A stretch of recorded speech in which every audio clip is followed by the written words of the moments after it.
Sabrina Sebaï, bonjour. Bonjour. Vous êtes députée écologiste et sociale des Hauts-de-Seine, secrétaire de l'Assemblée nationale. Vous venez d'entendre François Bayrou dans le journal de Kadia Doumdouas, parce qu'effectivement, la CFDT a fait savoir aujourd'hui qu'elle ne voulait plus négocier sur les retraites. Donc la réponse du Premier ministre, eh bien, si les partenaires sociaux considèrent que ce n'est plus leur heure, on tranchera. Est-ce que les syndicats ont raté quelque chose avec ce conclave ? Non, écoutez, moi je trouve déjà plutôt bien qu'ils se soient mis autour de la table quand on sait que celui qui aurait le dernier mot, et tout le monde le savait, que ça serait le MEDEF, que je rappelle quand même que les critères de pénibilité sur lesquels il reste encore des négociations, c'est bien le gouvernement d'Emmanuel Macron qui les ont supprimés. Ils en ont supprimé 4 sous la précédente mandature. Et donc on voit bien finalement qu'on essaye de reconstruire quelque chose qu'ils ont eux-mêmes détricoté, et que le principal sujet qui est celui de l'âge de départ légal à la retraite, eh bien n'est pas abordé dans le cadre de ce conclave, et il n'y avait même pas de négociation possible. Donc moi j'entends que le Premier ministre veut trancher. La réalité, c'est qu'il s'était engagé à ce qu'il y ait un vote à l'Assemblée nationale sur cette question de la réforme des retraites, ou de l'abrogation de la réforme des retraites. En tout cas, nous, c'est ce qu'on souhaite. Et j'espère qu'on aura l'occasion, effectivement, d'avoir ce vote à l'Assemblée. Malheureusement, vu les dernières réponses, je ne crois pas que nous l'aurons. Et c'est bien pour ça, d'ailleurs, qu'il y a une motion de censure qui a été déposée cette semaine à l'Assemblée nationale. Alors hier, pourtant, il a été assez clair. Il a dit, s'il y a un accord, le texte ira au Parlement. Alors on voit bien que là, il n'y a plus d'accord. Mais dans ces cas-là, il l'a dit, le texte sera présenté bien à l'automne, dans le cadre du budget, mais il y aura quand même une discussion devant la représentation nationale. Oui, mais la réalité, c'est qu'il n'y aura pas de discussion sur la totalité de cette question des retraites. Il y a beaucoup de sujets. Il y a la question de la pénibilité, il y a la question du financement de notre système de retraite. Quand on voit que certains veulent repartir sur des espèces de retraites à points, finalement, ou y compris avec un système plutôt à l'américaine, où il faudrait que chacun, finalement, stocke de l'argent pour être sûr d'avoir sa retraite plus tard.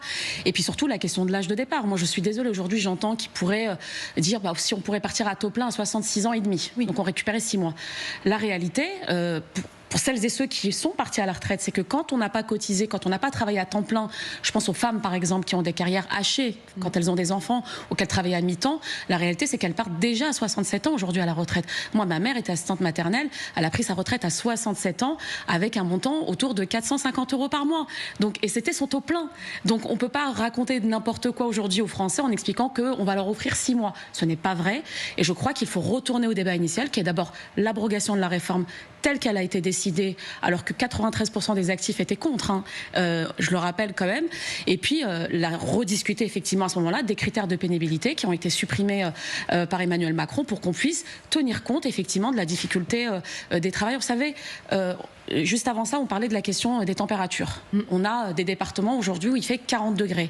Eh bien, vous aurez de plus en plus des pics de chaleur extrêmement importants. Ça pose la question, par exemple, sur les chantiers. Est-ce qu'on pourra continuer à travailler jusqu'à 67 ans sur un chantier quand il fera 45 degrés? Eh bien, non. Donc, tout cela, il faut en tenir compte. Et des hommes politiques, à l'époque, disaient diriger, c'est prévoir. Eh bien, là, effectivement, il faut prévoir ce qui va se passer dans les années qui viennent, y compris en tenant compte de la question du changement climatique. Mais comment font les travailleurs des autres pays? Ils partent à la retraite bien plus tard. Oui, mais la réalité, c'est que notre système aujourd'hui fait que ça nous permet de redistribuer. Il y a des cotisations, vous le savez, on a un système qui est unique, il est clair, mais quand en France on est malade, on va à l'hôpital, on se fait soigner, on ne paye rien en sortant de l'hôpital. C'est notre système de solidarité qui fonctionne de cette manière, et je trouve que c'est un bon système. Est-ce qu'on doit calquer notre modèle sur d'autres pays qui sont moins bons? Je ne le crois pas. Je crois qu'il faut toujours tirer vers le haut, et qu'on aurait beaucoup plus de mérite à amener nos voisins justement sur un modèle comme le nôtre qui est plus juste, plus équitable, et qui ne laisse personne sur le bord du chemin, plutôt que l'inverse, et de se retrouver par exemple comme dans un système aux États-Unis, où quand vous allez à l'hôpital, vous ressortez avec une facture de 80 000 $ pour des soins. Et pour préserver ce système, il ne faudrait pas travailler un tout petit peu plus? Ça, c'est pas possible, vous l'envisagez pas? Non, je crois que la question n'est pas tellement sur la durée, sur l'âge de travail. Vraiment, je crois qu'il y a une manière autre de réfléchir. Nous, on avait fait plein de propositions. Vous savez, on avait à un moment proposé quelque chose qui semble assez logique, c'est l'égalité salariale femmes-hommes, qui permettait de faire rentrer environ entre 6 à 8 milliards de recettes, de cotisations, puisqu'on rééquilibrait le salaire des femmes sur celui des hommes. Il y a des possibilités, et d'ailleurs, je me rappelle que dans les schémas du corps à l'époque, il y avait plusieurs scénarios, dont certains disaient d'ailleurs que le système se remettra à l'équilibre de lui-même dans les années qui viennent. Donc on avait soit besoin de le redynamiser un petit peu avec des petites régulations, notamment sur les salaires des femmes par exemple, ou d'autres petits dispositifs, ou alors de le laisser revenir à l'équilibre de lui-même, ce qui aurait été aussi une possibilité. Il y a un autre choix qui a été fait, je crois que c'est celui du patronat. Encore une fois, il y a un choix qui est plutôt de se mettre du côté des grands patrons pour dire on va faire travailler plus longtemps. Je crois que ce n'est pas le sens de l'histoire, très sincèrement. C'est la même chose, je l'ai dit, sur la question du changement climatique, c'est la même chose y compris sur le temps de travail par semaine d'ailleurs. Alors, cette censure, elle va être votée mardi. On se doute que la gauche va la voter. Le RN ne va sans doute pas suivre.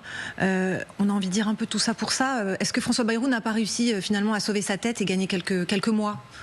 Oui, je crois que, moi j'ai coutume de dire que ce gouvernement, il vit sous perfusion depuis plusieurs mois maintenant, parce qu'en réalité, c'est la première censure aurait dû être votée très largement, vu qu'ils n'ont pas respecté les engagements, notamment, vous savez, depuis le 7 juillet, on vit dans un monde parallèle, puisqu'il y a une coalition qui est arrivée en tête, celle du Nouveau Front Populaire. On aurait dû gouverner le pays, ce n'a pas été le cas, c'est une trahison de la voix des Français. Et puis, ensuite, il y a une politique qui est mise en œuvre par ce gouvernement, qui pour moi, alors eux, ils expliquent ça en disant, il vaut mieux faire la politique de l'extrême droite, comme ça, ils vont pas au pouvoir. Je ne crois pas qu'on combat l'extrême droite en appliquant son programme politique, très sincèrement. Mais surtout, je crois que certains partis politiques s'étaient engagés au moment des élections, avaient fait toute une partie de leur campagne sur cette réforme des retraites et l'abrogation de la réforme des retraites. Et aujourd'hui, ils ne votent plus la censure. Alors pour des basses manœuvres tactiques, je pense au Rassemblement national, on a coutume de dire oui, vous allez chercher les voix du RN. En fait, tout le monde fait des mathématiques. Si le RN ne vote pas de motion de censure, elle ne passe pas, c'est évident. Donc ils tiennent la question finalement de cette abrogation de la réforme des retraites et le maintien en survie de ce gouvernement, c'est eux qui décident aujourd'hui. Et la réalité, c'est qu'ils ont fait campagne sur cela. Aujourd'hui, ils trahissent la promesse qu'ils ont faite à leurs électeurs de dire qu'ils abrogeaient cette réforme des retraites. Et on voit bien la difficulté dans laquelle elles sont. D'ailleurs, quand on voit la niche de M. Ciotti hier, qui essaye de faire en sorte que Marine Le Pen ne soit pas inéligible, c'est qu'ils craignent sûrement que censure, peut-être dissolution, et que dans ce cas de figure, Marine Le Pen ne pourrait pas se représenter à une élection législative. Donc je crois qu'il est très clair leur projet. Ils font passer l'intérêt de leur parti, de Marine Le Pen, avant celui des Français et des millions de travailleurs de notre pays. Est-ce que le Parti socialiste lui-même n'est pas dans le calcul politique en proposant sa motion de censure avant même que François Bayrou ne prenne la parole ? Alors, moi, je pense que le Parti socialiste aurait dû voter la motion de censure la dernière fois sur les retraites. Je crois qu'il y a plein de raisons qui justifient, vous savez, la censure de ce gouvernement. Moi, je dis, Bruno Retailleau, à lui seul, justifie en fait de censurer ce gouvernement, la politique qu'il mène aujourd'hui dans ce gouvernement. Mais aujourd'hui, le Parti socialiste croyait peut-être au dialogue social. Ils croyaient, oui, ils ont laissé leur chance à ce gouvernement. Moi, je pense que dès le départ, les dés étaient pipés. À partir du moment où je l'ai dit, où le MEDEF était autour de la table, c'était des dés qui étaient pipés sur les discussions. Mais je crois que, par contre, le Parti socialiste a posé à 2 reprises par la voix de son président de groupe des questions au gouvernement, notamment au Premier ministre, qu'ils ont eu des réponses assez claires sur le fait qu'il n'y aurait pas de vote sur l'âge de départ à la retraite. Et je crois qu'ils ont raison de déposer cette motion de censure à partir de ce moment-là, oui. Mais pour vous, il ne fallait pas que le MEDEF soit autour de la table, parce que quand on dit négociation, il faut quand même qu'il y ait toutes les parties autour de la même table pour discuter. Oui, mais à partir du moment où on impose ça comme en disant, de toute façon, c'est soit tout le monde se met d'accord, y compris le patronat qui a ses propres intérêts là-dedans. Moi, je ne suis pas contre les entreprises. Bien évidemment qu'il faut que tout le monde y trouve son compte, les salariés, les chefs d'entreprise comme les citoyens dans notre pays. Mais si le préalable c'est celui-ci, ça ne peut pas fonctionner, parce que là on voit bien le poids qu'a eu le MEDEF à partir du moment où une réforme a été votée, j'ai envie de vous dire, et qu'il n'y a pas de votée, qu'elle est passée par 49.3, eh bien c'était très difficile de revenir en arrière si déjà dès le départ le gouvernement n'est pas clair sur ce qu'il veut, ou en tout cas il était clair plutôt avec une partie des gens qui étaient autour de la table et pas avec l'autre. François Bayrou va présenter son projet de budget à la mi-juillet. Est-ce que vous, parlementaires, vous avez déjà quelques pistes ou pas ? Alors nous, des pistes, on en a depuis 3 ans maintenant qu'on est à l'Assemblée. Vous savez, alors des propositions, oui, on a fait mais des propositions. Alors des pistes, on sait de toute manière qu'ils envisagent encore un budget de sévérité, où ils vont nous demander d'économiser encore 40 milliards. Je crois que c'était ça, 40 milliards. Le dernier chiffre qui a été évoqué, et avec principalement, de ce qu'on entend, des coupes sur le service public. C'est ce qu'on appelle un budget d'austérité. Donc soit une année blanche, comme en 2025, soit un budget qui serait rétréci pour les collectivités. Nous, quand on parle de service public, on ne parle pas de dépenses, on parle d'investissement. Je pense que c'est très important de faire la distinction entre les deux, parce que quand on investit dans l'éducation, ou dans la santé par exemple, ce n'est pas des dépenses. On investit dans quelque chose qui rapportera forcément à moyen long terme financièrement à l'État. Et je crois que ça c'est très important de l'avoir en tête, parce que si on considère que le service public ce ne sont que des dépenses, effectivement la facilité c'est de dire ça nous coûte de l'argent, on coupe. Donc là je crois que c'est là où on est en désaccord total. On avait fait des propositions, notamment avec la taxe Zuckman qui avait été votée à l'Assemblée nationale. Vous savez, c'est le fait de pouvoir taxer à hauteur de 2% ceux dont le patrimoine net excède 100 millions d'euros. Je ne crois pas que ça soit très excessif comme taxe, mais qui permettait de rappeler en moyenne 20 milliards. Donc vous voyez, c'est déjà la moitié de ce qui nous manque aujourd'hui. On aurait pu aller jusqu'au bout de cette proposition de loi qui a été portée par notre groupe. Elle a été rejetée au Sénat. Donc écoutez, on prend acte de la décision des sénateurs de ne pas vouloir faire ce petit effort. Vous savez, nous, ce qu'on dit, c'est que aujourd'hui, il faut que l'effort soit réparti de manière équitable et juste sur l'ensemble des Françaises et des Français, ou de tous ceux qui cotisent dans notre pays. Il ne l'est pas aujourd'hui. Il ne l'est pas. Et c'est bien là le problème, c'est-à-dire qu'avec le bouclier fiscal, avec toutes les mesures qui ont été mises en œuvre depuis maintenant de nombreuses années, eh bien, vous avez fait peser l'effort principalement sur la classe moyenne. Et cette classe moyenne, elle s'est appauvrie, puisqu'aujourd'hui, on est à 9 millions de pauvres dans notre pays.